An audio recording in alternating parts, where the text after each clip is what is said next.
All right. Let's get started.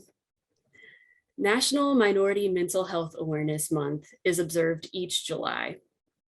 Designated in 2008 as the B.B. Moore Campbell National Minority Mental Health Awareness Month, it was created to bring awareness to the unique struggles that underrepresented groups face regarding mental illness in the U.S. B.B. Moore Campbell was an American author, journalist, teacher, and mental health advocate who worked tirelessly to shed light on the mental health needs of the Black community and other underrepresented communities. Each year, 1 in 4 Americans suffer from a diagnosable mental health concern. Minority Mental Health Awareness Month exists to raise awareness of the issues of minority populations being less likely to receive a diagnosis for their issue and having less access to mental health services.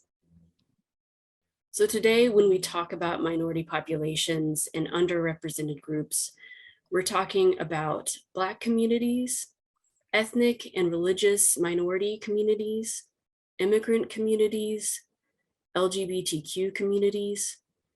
Our panelists today are all spectacular therapists who have worked for many years with clients who come from minority and underrepresented groups. And today we also speak from our own experiences and unique lenses as part of these communities ourselves. Hannah, Monet, Amanda, and Meadow, welcome. And thank you for being here. I'd like to ask each of you to introduce yourselves. Amanda, we'll start with you, and then we'll move to Monet, Meadow, and Hannah. Certainly, I would like to take the grand start. I'm Amanda Gibson. I am an LPC at Insight, and that's a licensed professional counselor. I live in Murfreesboro and used to practice out in the Murfreesboro location. However, right now, and due to the last couple of years with the pandemic, I've been offering services only through telehealth, virtually through the computer, just like this. So that's been my main experience thus far, and we'll certainly be speaking to that as well. The community that I serve primarily is the LGBTQ plus community, and they mainly come in with gender and sexuality issues that stem from traumas and not being accepted within their community, and hate crimes and harassment, discrimination, and therefore coming in with depression and anxiety. So we go through a lot of symptoms with that and how to cope and fit into their community as well. So yeah, excited to speak for the LGBTQ community and their experience. My name is Monet Shell. I am a LMFT, which is a licensed marriage and family therapy professional. I have worked with Insight for several years.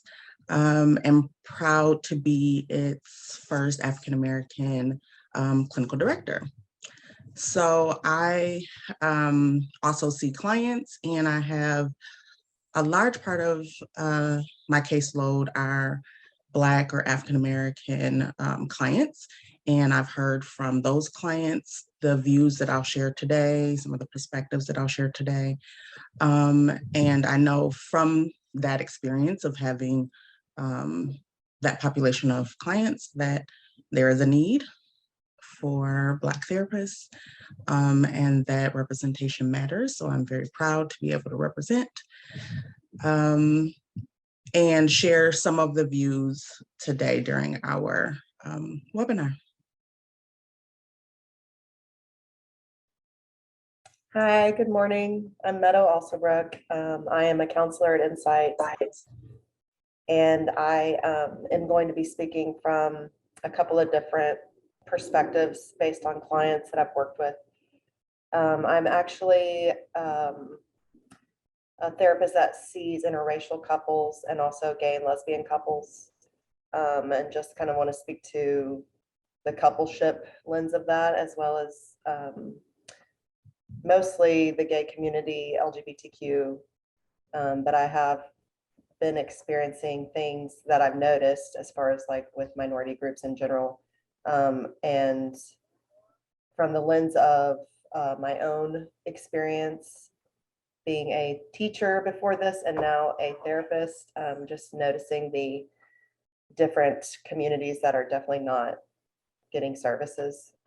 So I just wanted to pop on to say that. And also I've been with Insight from even before I was a therapist in my internship. So I guess it's been about 3 years total.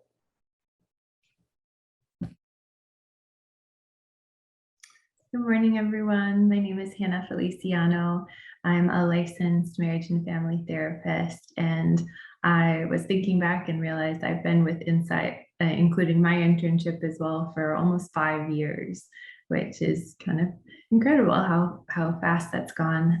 But I have the privilege of working with Latino immigrant families, Spanish-speaking families, and really working through sometimes that multi-generational trauma that happens through immigration trauma, through acculturation trauma, abuse, and things that they've gone through. A lot of my clients, you know, they have to work really hard to see me, which we will talk about in a little bit, but they also are so resilient and strong. And I admire my clients so very much. And I really feel grateful and that I get the opportunity to learn from them as well.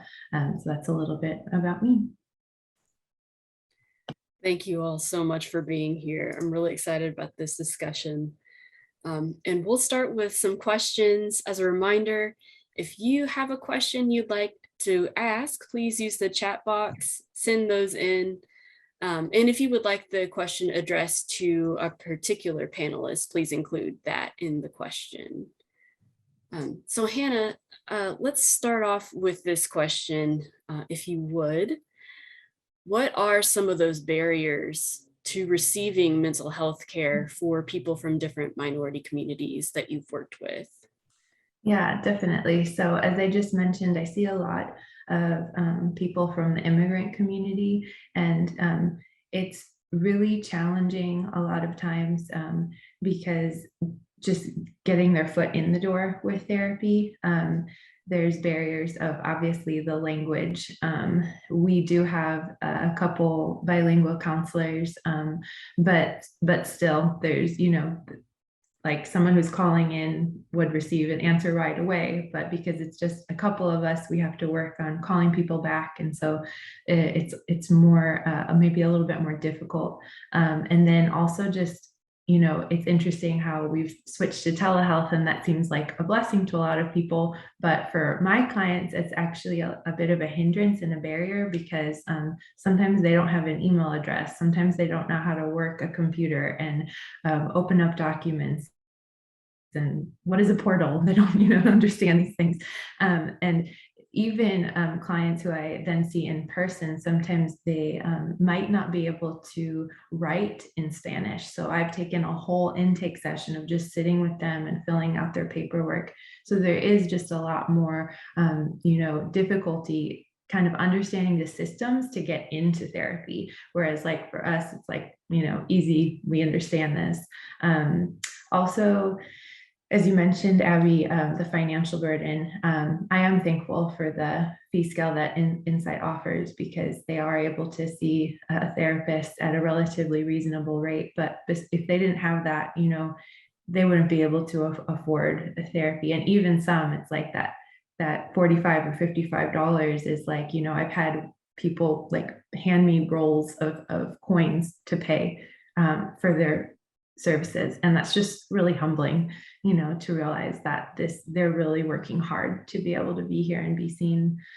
Also location and transportation. I've had clients come all the way out from like hours away to come and see me because they couldn't find any Spanish speaking counselor in their area. And that's also really humbling. Like, hey, I drove 2 hours to meet with you this morning, you know, and it also just reminds me of like, you know, it is a privilege to work with these people.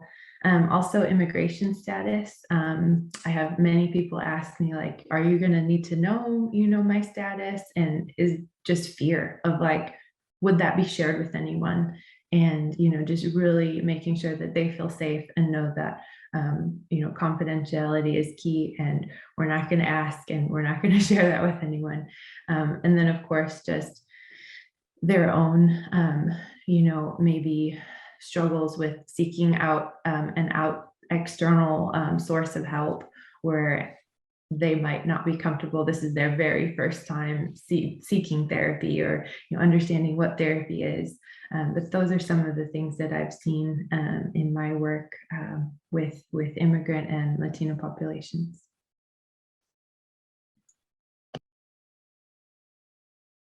Thank you. Any of our other panelists have anything to add? Some of the barriers to receiving mental health care? I'd like to add to that, specifically with LGBTQ youth. They face challenges in ways where if they're not out to their family, what does that look like in finding a therapist? How do they get the money to pay for services? How do they go about finding those resources in the first place? So sometimes that barrier of not having that access through their parent is a real challenge. And so that's a tough one. But I see a lot of my clients who are youth, when they come in, they are trying to tell their families that, hey, I'm depressed, or I'm having these identity issues, but not being very specific with, yeah, I'm kind of questioning my gender here. Yeah, I don't really think I'm a girl, I'm actually a boy, So having those tough conversations with their families is something that they can't really do. And so they try to go around the back door and kind of say like, I just need to come in for my depression and go from there. So yeah, so family is a big one if they're not out to their family. So.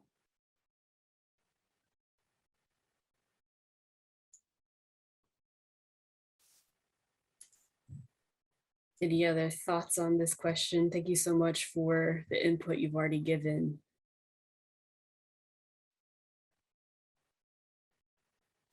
All right, we'll move on to our next question. Meadow, I wonder if you could kick us off with this one. Why is talking about mental health and going to therapy stigmatized for the different minority communities you've worked with? Where do you think that stigma comes from? Yeah, that's a good question. And I think the stigma around mental health is getting better. Just want to say that overall, I think it's getting better, but especially with different minority groups, there are obviously different cultural norms and things that are acceptable. I think sometimes what I've been told with different clients that want to come and seek therapy is, different families would not want, business being talked about with quote unquote a stranger. And that sometimes coming to someone that is a professional, that view, it's seen as like a weakness, when in reality it's the opposite. Coming into a counseling relationship, the approach of the person-centered approach where you're actually talking to another human. Yes, that human is a quote unquote counselor, but it's another human. It's a genuine connection. I think there is a lack of information and sometimes, myths that are spread around, unintentionally, but if you've grown up in a community your whole life where it's seen as a weakness or not, airing dirty laundry, keeping things only within the family, or sometimes even, we only talk about these things with a religious leader, keeping things in a church only. I think being able to identify where that thought comes from and really challenging that thought. Is this something I truly believe? Is this something I want to believe? And is there another way? You know, oftentimes I'll say with clients, there's more than one right way. And also just, you know, for me as a therapist, I love to affirm that decision, especially when someone makes their first appointment, like showing up and actually starting that relationship with their counselor. It takes a lot of courage. So being able to, you know, validate that, I think is really important. But I would say the stigma oftentimes comes from the wider communities. So like if there's people that are, you know, in your school growing up saying things, or in a church saying things. And I know it's different for, you know, each culture, each community.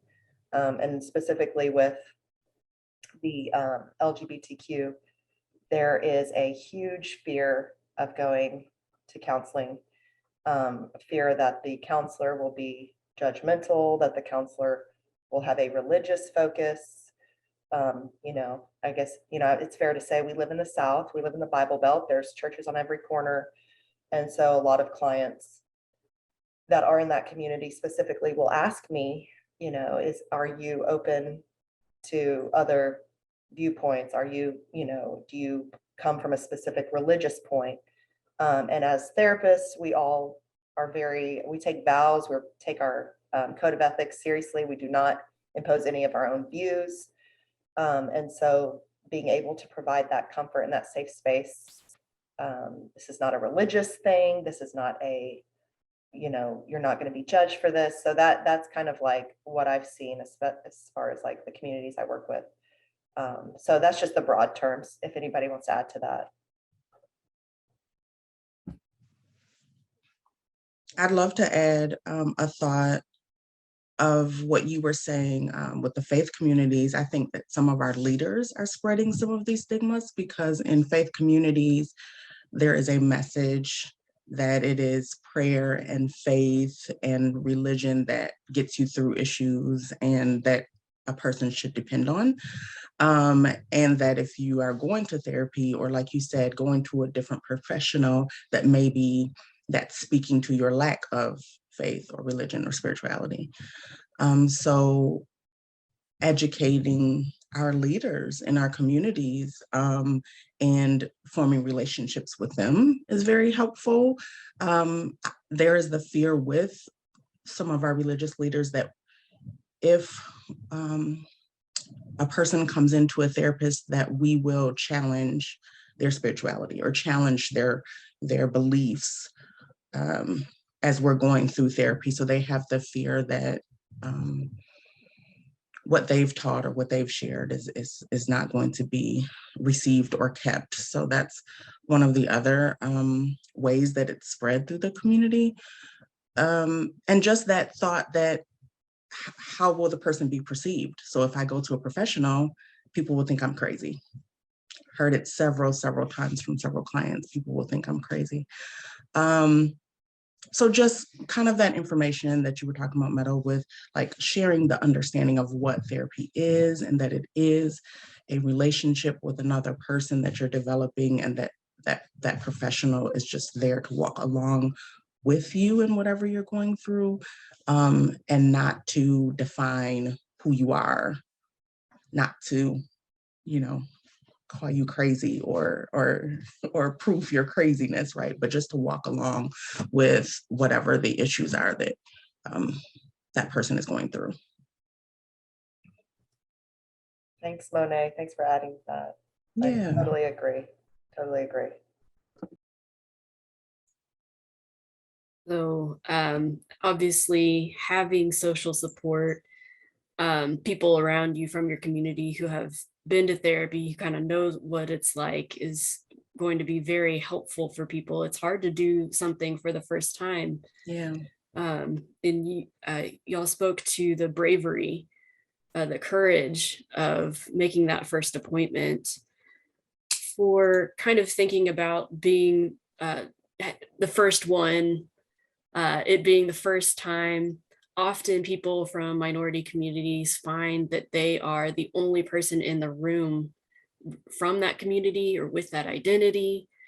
What are some of the effects of being kind of the only one in the room on, on mental health? And Amanda, if you would like to kick us off with this one. Yeah, absolutely. And this is going to be strictly speaking for LGBTQ youth. And when they don't feel accepted, or they feel like they are the only one in that room, they feel different. They feel unsafe. And a lot of the times then they have to kind of figure out, how can I feel safe? How can I fit in? So they assimilate. They try to behave in ways that feel socially acceptable, or that is considered heteronormative.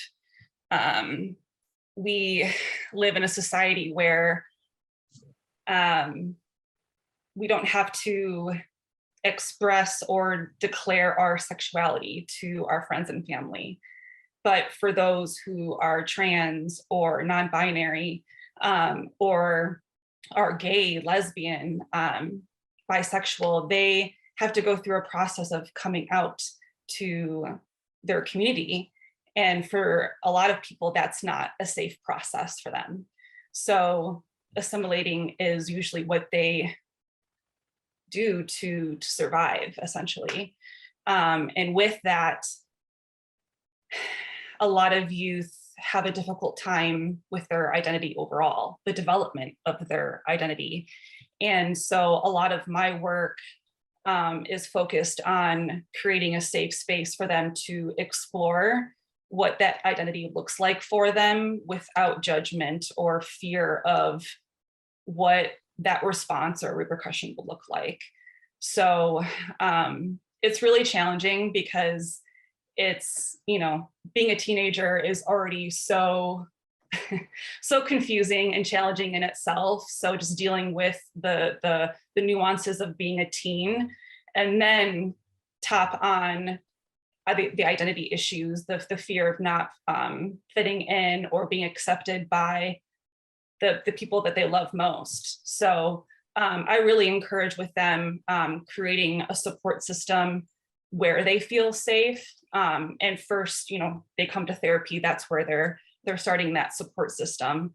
And then we branch off from there and try to explore other individuals within their community and outside of their community where they do feel safe. So yeah, feeling different. And that's got to be, the most isolating feeling to feel, right? So loneliness and depression and anxiety come on after that. And so, yeah, that's speaking specifically to youth and trans and non-binary individuals. Thank you. Any other panelists like to speak to this kind of being the only one in the room, the effects of that on mental health? What Amanda was talking about brought something forward for me in personal experience and experience of the community around me, and in clients, right?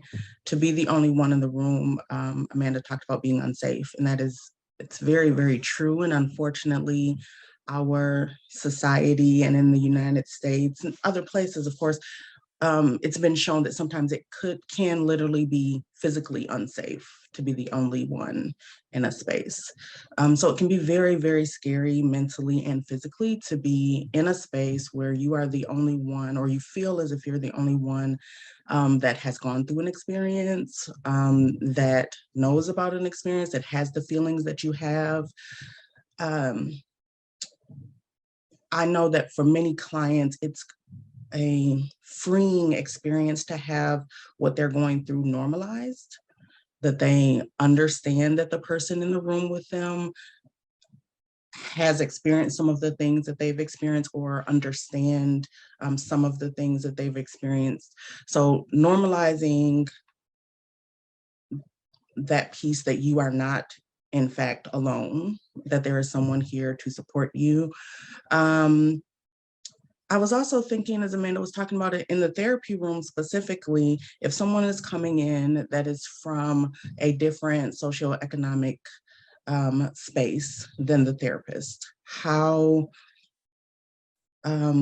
isolating that can be, right? So if you're going into the room with a professional and you yourself don't consider yourself a professional, or don't have formal education, or don't have the same finance that person in the room is, that can be a little scary. That can be a little cause a barrier there. So it's important that we as therapists remain accessible to everyone. We again kind of normalize where the person is at, and develop a relationship with them to let them know that barrier does not have to remain there. So that piece too is, it can be isolating to be the only, literally be the only Black person in the room, or to feel the only, right? Feel like you are the only person who has experienced the trauma or the situation or the issues that you have been through. So another piece, it can feel a little dehumanizing for a Black person to be the only person in that space, knowing that there are other Black people who should be in this space, right? And maybe that Black person is not in the space because of biases that didn't allow them to be there, or a barrier that didn't allow them to be there, or whatever the issue. But knowing that there are other people who would be able to share a space, that can be, it can be a little infuriating. It can be a little, it can be all the things that have been named, but it can be that way. So I love, in the therapy space, how we've all talked about so far, just that connection that we're making with the clients there, right? Like being connected to someone from a different space, if that applies, and that connecting us all, because my belief is, of course, that we are all connected, no matter the space that we're coming from. It just many times doesn't feel that way. Thank you so much. That's a kind of a beautiful segue to our next question as well. I was thinking about it from the therapist side. How do you stay aware of your own biases and privileges when you're working with clients whose backgrounds do differ from your own? Meadow, would you kick us off with this one? Yes, absolutely. Yeah, this is a great question. Oftentimes, when you go to look for a counselor, you might be looking for a specific type of counselor. You might, whether you want a male or a female counselor, whether you want a white counselor, Black counselor, Hispanic counselor, whatever. You're looking for someone that is similar to you. So that's typically what people are looking for. However, I'm a white female. I also identify as lesbian, but I have clients that are all across the board. Straight males. I have couples that are interracial. I also work with different ethnic groups, people of different religions, things like that. So for me, knowing my privilege as a white woman, that's what I first go through in my mind is, if I have a couple that maybe is arguing because it's an issue of cultural difference, we bring that in the room, and whoever is representative of that culture at that time is the expert in the room. It's not me. I come from a very humble place of help me understand, because I know there's not enough minority therapists. That's just the truth. However, as a white therapist, I can still provide that loving connection and understanding of, I'm here to learn from you and help me understand that specific part of culture that is what you were brought up in, or how you've seen the world, how you've experienced the world, because it's different from mine. So it's a place of humility, understanding, obviously non-judgmental bias, out the room. Like when you think of your own biases, as everybody has a bias. We all have biases. That's stuff that just like as we grow up through the world, but being aware of that, I think especially as a counselor, that is such a special role and such an honor to walk alongside people. And I know we all take it very seriously as far as there's this really cool thing that can happen. And I've experienced it in my sessions with people that are totally different from me, where you can have a corrective emotional experience. And I think that's so beautiful and magical when, you know, there could be fear in the first couple sessions, maybe just the first session or so, where a client of mine that has got a different background, they're afraid and they want to know if I'm going to judge them. So maybe it's a little bit of gently exposing, okay, this, and this, to see the reaction. And the more that a client will show me their identity, talk to me about their experience, and see, you know, my reaction is not what maybe the fear was telling them that it would be. And so getting that corrective experience, maybe in the past there was a white person that had some type of bias or was very racially charged, or maybe they even had a therapist in the past that wasn't understanding like their place in the world. So I think for me, especially with the Black community, I've had lots of clients that will say, you know, like, I'm so glad that you, even though you're white, I'm not white, we still have this connection. And that's beautiful to me. And it's special, you know, it's very special. And I feel very honored to be in that role.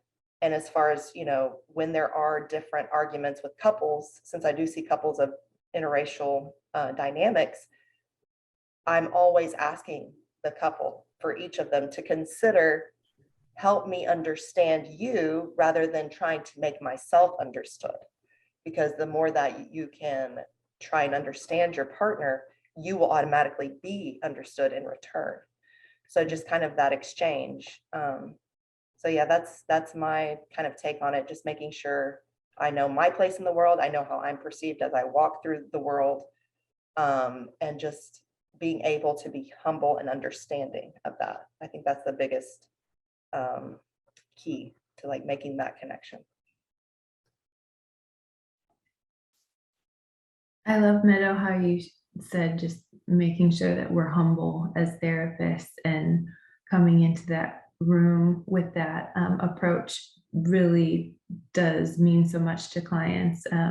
And I try to be really open and authentic as far as like that I'm second generation, you know, and I have the privilege of being born here and speaking English as my first language, and sharing with them that Spanish is my second language. And I also want them to teach me about what it means to have an immigrant experience, or being a first generation, you know, American, and growing up with parents who don't speak the language, even though I get that, but it's slightly removed from me, you know. And so I try to, you know, self-disclose as is fitting as well, so that they feel safe and they know that they can be real with me. And it can be such like a bonding experience, right? For the client to know like, hey, this person is going to show up and be real and authentic. And I think sometimes as therapists, like, we are humans first, like you said, Meadow, before too. And when we show up as humans first, I think that our clients really notice that, like, we're not there to fix them, we're just there to be with them and to honor their experiences and allow that to be, like you said, a transformational and a corrective experience. So yeah.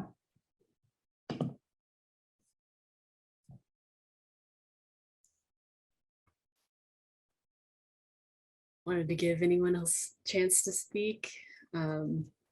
That self-awareness sounds so important for you as therapists, and just being real about who you are, knowing you know who you are in the room.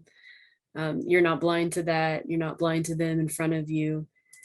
Want to move on from kind of, we've been talking about things that are hard, like the barriers, the stigma, just kind of the struggle of minority populations, and moving on to what strengths and resiliency have you seen in your clients? Hannah, we'll go back to you. Yeah, definitely. I admire my clients so much. I think they're some of the strongest people, you know, I've ever met. I think about just the fact that sometimes when I'm in the room with someone who's never shared that maybe they were assaulted or raped or, you know, a victim of abuse for years, and they finally are able to share that and feel safe enough to share that, but they still have this incredible strength within them. They're not bitter. They're able to forgive. You know, a lot of my clients have a really strong and deep faith, and that's kind of embedded in the Latino culture as well, which is also really beautiful. You know, so there is this strength of their faith and their spirituality, as well as the community. Just this idea in Hispanic families, like familismo, where you think about the whole, you think about the family, you think about the collective before you think about yourself in a way. So it's like, you know, I have so many clients who send money back home and who are thinking about their aunts and uncles and nieces and nephews who take care of each other, who have that support here sometimes, and then find that also in different communities that they are a part of, whether it be like joining different churches or community groups. And I think that's really powerful. One thing I've also seen within my clients is this ability to be bicultural or have that enculturation. So we speak a lot about acculturating and taking on the dominant culture, but enculturation is keeping your original country of origin, those roots to that. So whether that's just you know, the language, food, different cultural celebrations and things like that. It's so important. And we know that those are protective factors against different psychological issues and emotional distress, and that becomes such a protective thing. And I try to encourage that in my clients, and I see that, you know, allowing them to be proud that they can speak their native language, that they can share that with their family. You know, a lot, even times I've had clients like bring me food that they make in their home country. And I love that because it's like this beautiful thing of like, I want to share this with you, and I'm proud of my culture and my heritage, and I want to just honor that.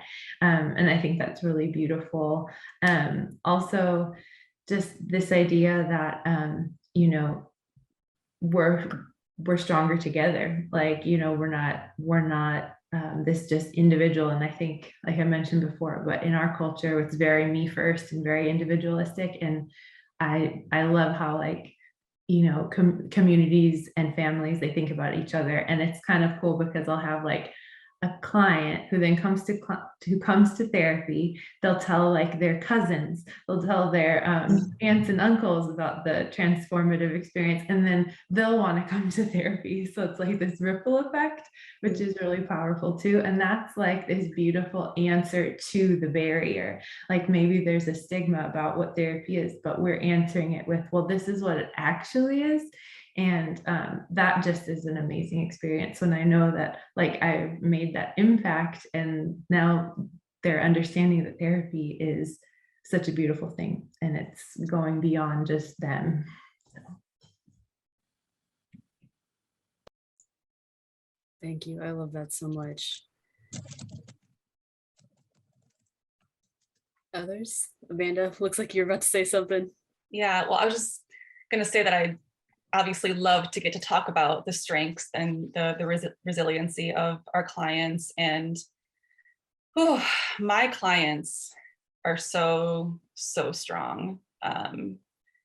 They come in with a lot of stressors within family dynamics, biological family members specifically, who may not entirely accept their identity. So I see a lot of my clients figuring out how to set boundaries with those family members. And that can be really challenging because it could feel hurtful to the family member. It could feel like they don't want that relationship with them anymore. It could cause a lot of conflict, but in reality, the client is trying to have a healthier and safe relationship with the family member. So that's just really fun to help them figure that out and have those strong family connections still.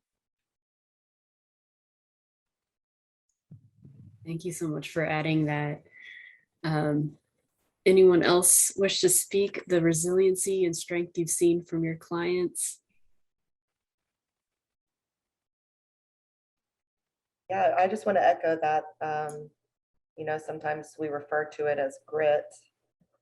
And, you know, the things that people come to us with, you know, as far as like overcoming things and building up through their development, a lot of times that resiliency is formed, you know, at an early age and just gets more and more, you know, impacted as people are going through life. But specifically with what I've seen, the desire to get help, the desire to become the best version of themselves, that I see that as a huge strength. You know, we talk about risks and benefits of counseling. There is a risk because it's not always pleasant, but if you can push through that, the unpleasant part, sit with that uncomfortable feeling, push through that part, then you get the benefits, you get the payoff, you get to see in your day-to-day life how you can find contentment, happiness, and it can be regardless of what's around you, you know, like building that inner strength and that relationship to ourselves. You know, I feel like with minority groups who've already had to overcome a lot of barriers, you know, just living in our society, it's giving them that grit that they need to kind of push through the risky parts, and to have that determination and to keep coming back and to keep, you know, showing up for themselves, by coming to therapy, by being consistent, you know, because it takes that consistency and patience and kind of pushing through. And once, you know, once you can see that, wow, I've, you know, made it here or I've made it there, and like revisiting goals. And we all do the celebrating with our clients, like celebrating the progress. So I think for me, what I've noticed is like the commitment.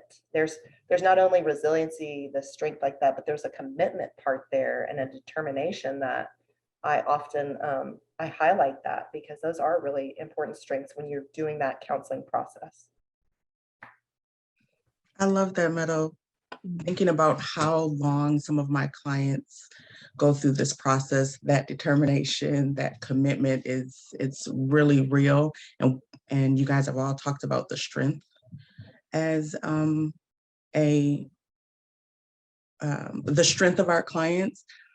Many times strength can mean in our community that we're not showing emotion, that we don't share emotion, that we don't have emotion, right?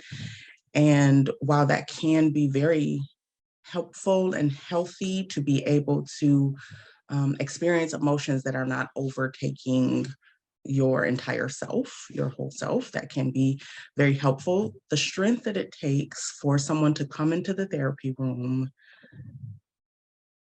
with that overarching ideal of what strength is, not showing emotion, and they give all of their emotion. They share their emotion. They're open with their emotion. Sometimes, of course, it takes a moment for them to feel safe enough to do that. But when that happens and they're allowing us to share that space, to be in front of another person and to share all of their fears and all of their experiences that are hard, it is such a place it's sacred. So for us as therapists to be able to share that space with our clients, it's really, really important work for them and for us. Thank you so much for speaking to that, the strength of showing vulnerability and for modeling it right now. It's so perfect. Monet, thank you so much. I'm personally very inspired by all that all of you have shared about the strength and resilience. I found kind of, if you are somehow outside the dominant culture, there is a strength or a skill where you're having to navigate that dominant culture. And so you're seeing things that people who are inside of it are missing. That, I think that's part of it as well. You're able to see things that other people aren't able to see. So that's just my 2 cents, not being a therapist. I am interested to hear more about resources and tools that are available to remove some of the barriers we've talked about, and how do we increase accessibility to receiving mental health services for people in minority populations. And Monet, I wonder if you'd be able to speak to this one. Yeah, we've talked about a lot of the barriers so far. We've spoken into it. Knowledge, just educating our communities overall about the confidentiality that happens in the therapy room, like Hannah spoke of, the non-judgmental space that happens, that Meadow talked about, the fact that it's not a space where we are trying to fix the other person, but to just be in that space with them. So just kind of opening the door a little bit to allow others to view what it looks like and can look like in therapy spaces. I am aware that therapy doesn't look like that for everyone, because there are some therapists that have not been in the room with clients that way, right? So even that understanding and that education, that just because it happened that way in one situation doesn't mean that it always has to, and that you have a right to find the fit that is healthiest for you and safest for you, right? We want our clients to advocate for themselves, even with us. If there's something that we've said, done, expressed that doesn't allow them to feel the safest, we want them to express that to us. So just that understanding of what it looks like in the therapy room, what it's meant for, and that if it's not that for you, find the space that it is that for you. So that understanding piece is really important, and that's been a barrier.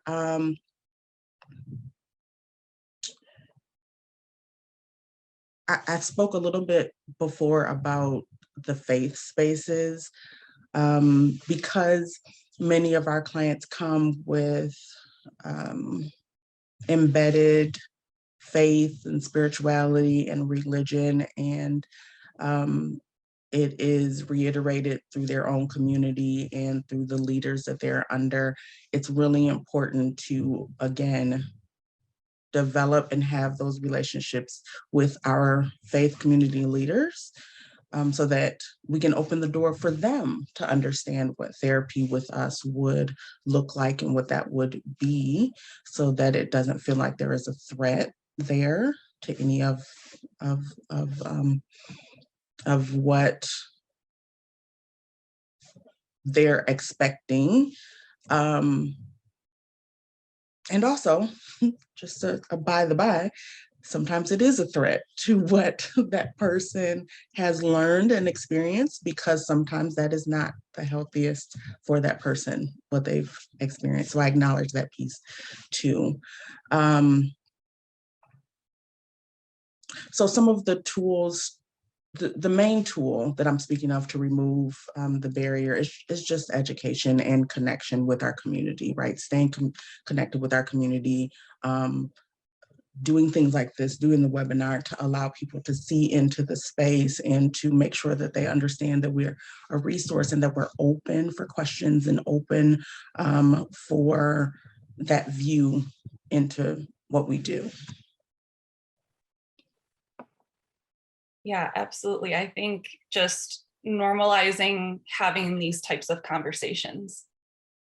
As clinicians, we're trained to be multiculturally competent, and we also advocate for our clients too. So we are the tools, I think, just having more conversations like this openly, as professionally and personally within our own relationships, just normalizing talking about minority mental health and the importance of having these resources available for them.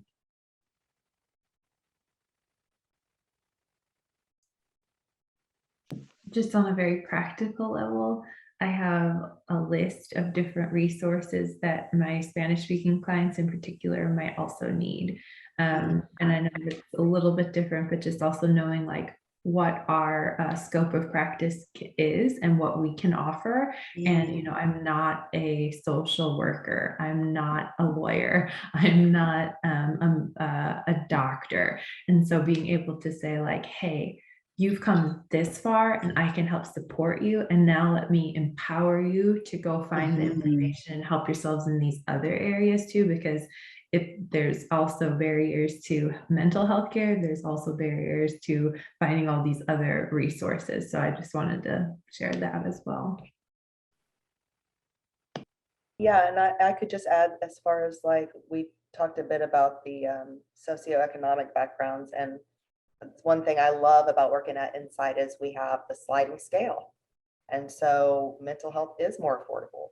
And we have employee assistance programs, and there's places like the Family Collective and Safe Haven and Hope Station. And these are wonderful places that can actually help fund some counseling sessions. So in that way, it makes it more affordable, which I think is the biggest discrepancy, because if you look at minority groups in America and compare them to the white, standard, the majority groups, there's a huge financial discrepancy there.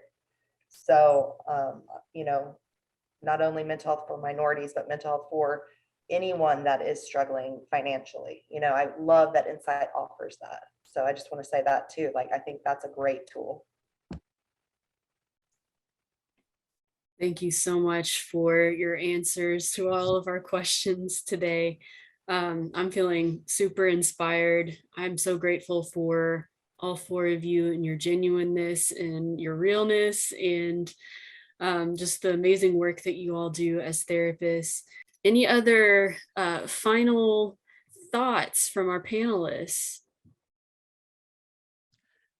I'd like to say that it's been a privilege to share this panel with the other three of you ladies, because even as we talk about our different experiences in the room, they're different from each other, right? Even though we know this work and even though we have awareness, just hearing, for instance, Hannah, all of the barriers that you were speaking about for your clients is humbling, and it's enlightening for me to understand, right? To understand what happens in LGBTQ clients, to understand that not having most of my experience be there. So it's a pleasure to share it with you. Thank you for sharing everything that you guys have shared, because it was enlightening for me, as well as I hope it's enlightening for everyone who's been with us today. Absolutely, Monet. Thank you. I love just your authenticity. Everybody too, but just wanted to say thank you to you guys for showing up and being so vulnerable too. It's awesome, the work we do. It is. I love it. It's a great job, and I love to be a counselor. And all of you, I know you guys are great counselors too. So I'm just honored to work with you guys. Most definitely. Yeah. Thank you too. Like what you said, Monet, it's a privilege to know that we're still learning and we can learn from each other. And when we have these conversations, that helps us grow and how we approach, because we might have an LGBTQ client, you might have a, first or second generation, client who has immigrant parents, and, just understanding these different perspectives. It's just really powerful. And I know I've worked with some African-American clients too, and there's similarities in the Latino and African-American experience, and we can honor that, validate that. Some of my really powerful client sessions have been validating that and the strength, even through the pain. So yeah, thanks for this opportunity. Yes, I ditto all of that. It was an honor to be a part of this discussion and this beautiful group of individuals and clinicians and women and all the above, right? Just so many identities that we're speaking for. And that's what's the beauty of this too, is, you know, we seem to specialize in some specific communities, but some may identify with 2 or more of those identities. And so there's an intersectionality there. And just, again, being able to have these open conversations and how that could kind of merge together and intertwine, and being able to share that experience together is just enlightening, absolutely, and very eye-opening as well. And it's really important to continue to speak about it.